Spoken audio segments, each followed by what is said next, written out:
tulemast tagasi minu kanalile. Mina olen Liisa ja täna oleme me taas kord jõudnud meie kööki ja sukeldume natukene köögikunsti. Aga taas kord mitte loomulikult lihtsalt köögikunsti, vaid võtame ette ühe väga põneva ajastu.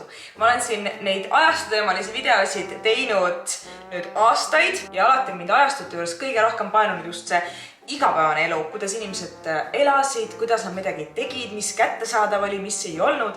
Ja köögikunst on üks väga suur nende ajastute osa. Ja väga pikalt olengi siis tahtnud proovida mõne põneva ajajärgu retsepte. Kui ma nüüd langetasin otsust, et kust me alustada võiksime, siis üsna kiirelt turgatas mulle pähe selline ajastu nagu 1950-ndad. Sellepärast, et esiteks on 1950-ndatest ju teada-tuntud üliägedad koduperenaiste sellised lookid ja teiseks nende super veidrad retseptid. Kui te ei ole nende retseptidega kursis, siis las ma räägin teile, mis seal ajastus toimus. Ma olen tänaseks välja valinud meile 2 retsepti, ühe soolase, ühe magusa ja seda ajajärku kirjeldaks kõige paremini tarretis ja purgitoidud. Lugu oli siis selline, et teine maailmasõda oli läbi saanud, inimesed olid paraku pidanud sõja tõttu üle maailma päris palju rändama ja seetõttu olid nad ka erinevate maitsetega päris palju tutvust teinud ja soovisid neid ka oma kodumaal rohkem tarbida. See siis tekitaski sellise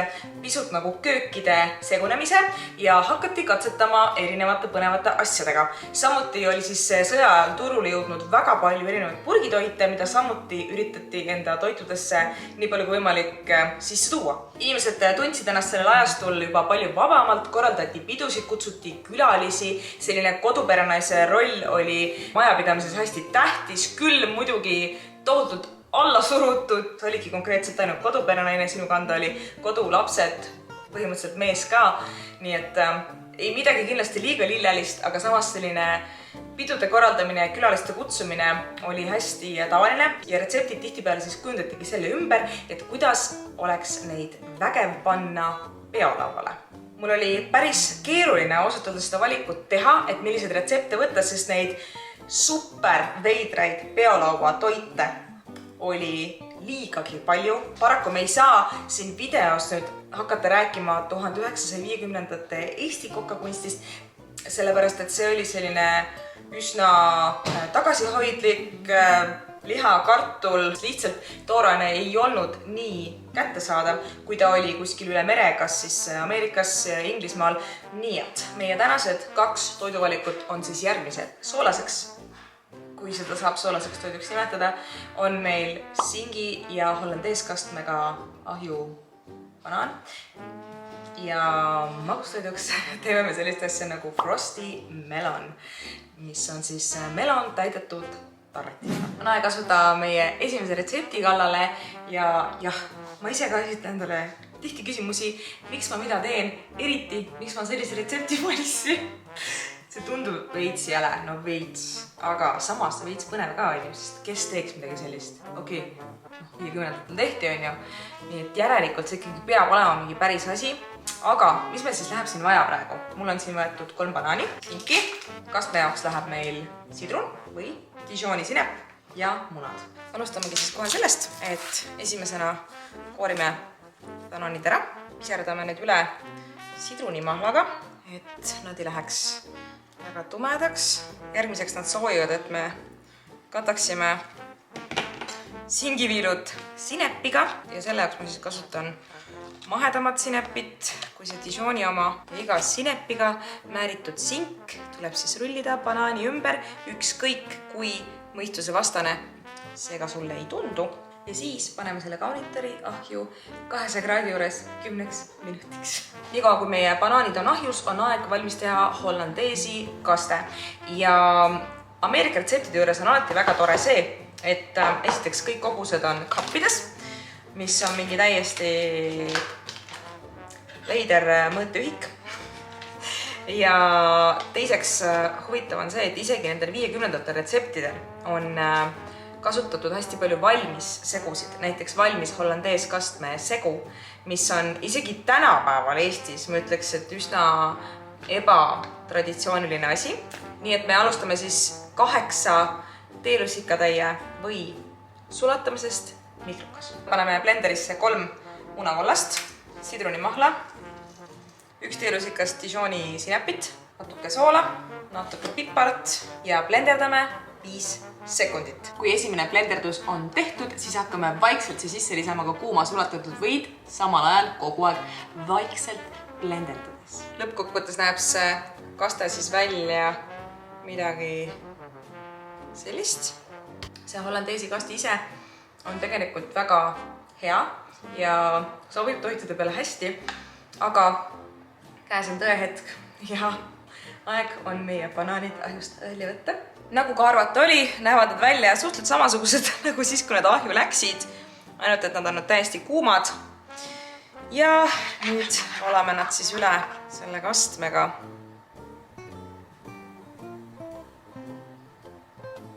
Ma ütleks, et selle pildiga võrreldes nad said suhteliselt sarnased. Seega minu esimene 1950-ndate koduperenaise pidulauaroog on valminud ja asume siis selle maitsmise kallale. Mul ootused on äärmiselt madalad. Ma ei tea, kuidas teil, aga igatahes proovime. No see lõhnab nagu banaansinepiga, ausalt. Ei midagi üllatuslikku.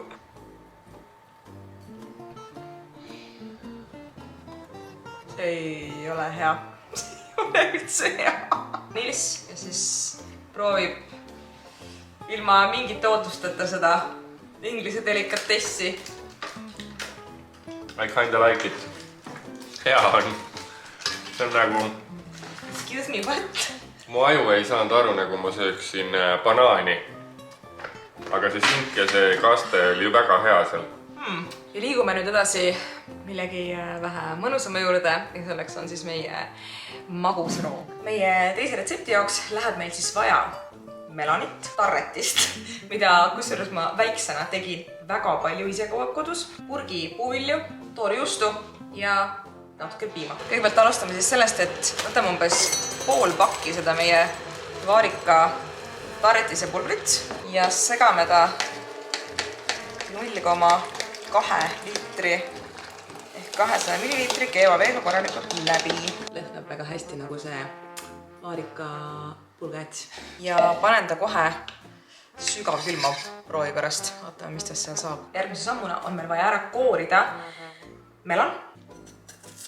Ja nüüd lõikame me tal katuse pealt ära ja teeme ta seest tühjaks, nii et põhja me ei puuduta. Meie tarretis on natukene maha jahtunud, siis paneme siia sisse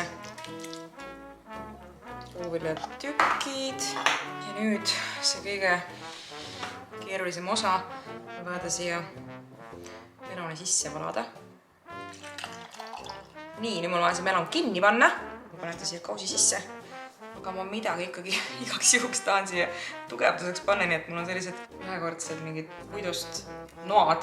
Ja nüüd üritan selle pulli panna sügavkülma, et see tarretis sees kiiresti ära taheneks. Ja vaatame siis, millal ta saad lõpuks välja saama võtta. See sarviline melonipoiss oli meil nüüd vähemalt 2 tundi sügavkülmas ja mul on tunne, et see tarretis siin sees on tarretunud. Järgmiseks panemegi siis toorjuustud kaussi ja lisame siia 2-3 supilusikat piima. Ja siis võta oma mikser. Minul on 1989. aasta Saksa Liiduvabariigist toodud mikser, mis siiamaani töötab ideaalselt. Igatahes me üritame nüüd kõik siin kokku mikserdada. Toorjuustu segu sai valmis, suhkurtega midagi see ei läinud. Ta on üsna soolane. Ja siis siit tuleb nüüd üks külg maha lõigata, et meil oleks võimalik teda siia aluse peale toetada. Järgmiseks tuleb see melon kergelt ära kuivatada, et sa saaksid selle toorjuustuga ära katta. Ja ka minu teine köögikatsetus 1950-ndate kokaraamatust on valmis saanud. Meie Frosty melon on siis kaetud selle üsna soolase toorjuustu kihiga ja nüüd tuleb siis see kõige põnevam osa, kus me lõikame ta lahti ja palun, et see tarretis oleks tarretunud, sest muidu on siin täielik katastroof.